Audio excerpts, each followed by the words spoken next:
Today, most Americans worry about what they're going to do this weekend or what movie they're going to see, if their kids have cleaned their room, or what they're going to do before homecoming. But just 45 minutes across the border, people are living in a completely different world. This is Rancho Milagro.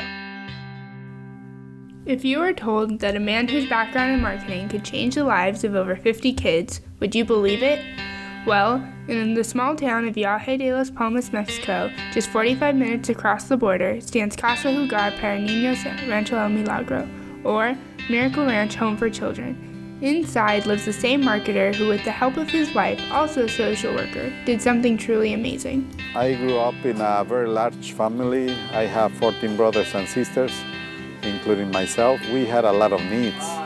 And what I always saw growing up, a lot of needs among children. And some of them couldn't go to school, some of them didn't have enough to eat, or they couldn't even take a shower a lot of times.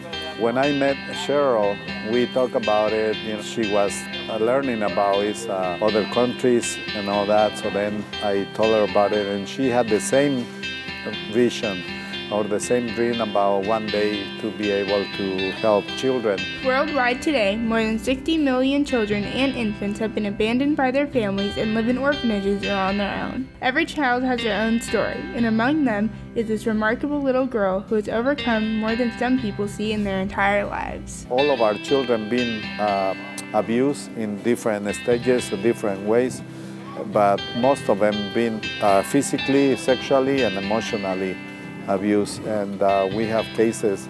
We have one of the girls that was abused by her siblings, sexually abused, and also by her grandma.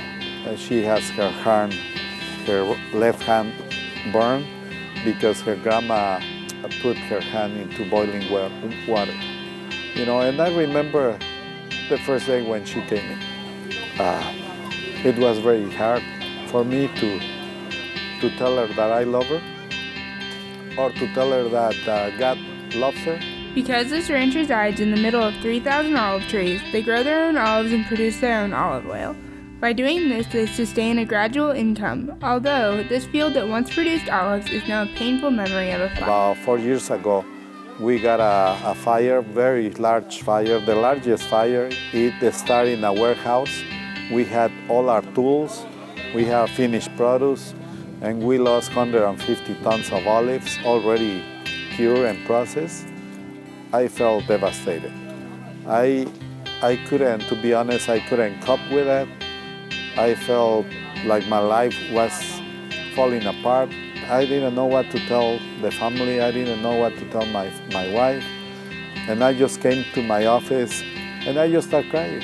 And I just said to the Lord, just make me feel your arms around me. Somebody was knocking on the door, and I asked him to come in, and it was one of the boys, the older boys, and he just said, Daddy, I just want to thank you for all you do.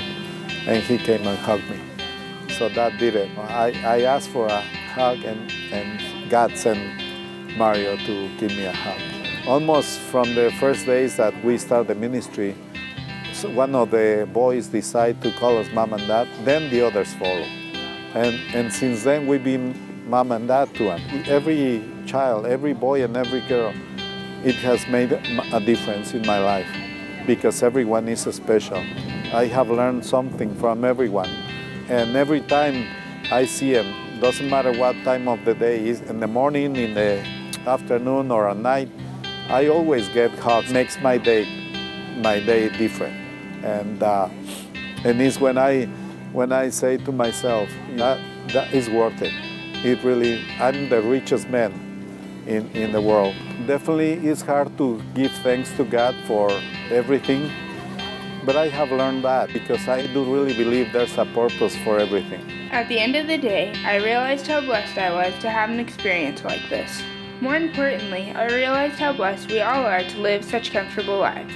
So now, I wonder what's next for me, what's next for Cesar, and what's next for the ranch.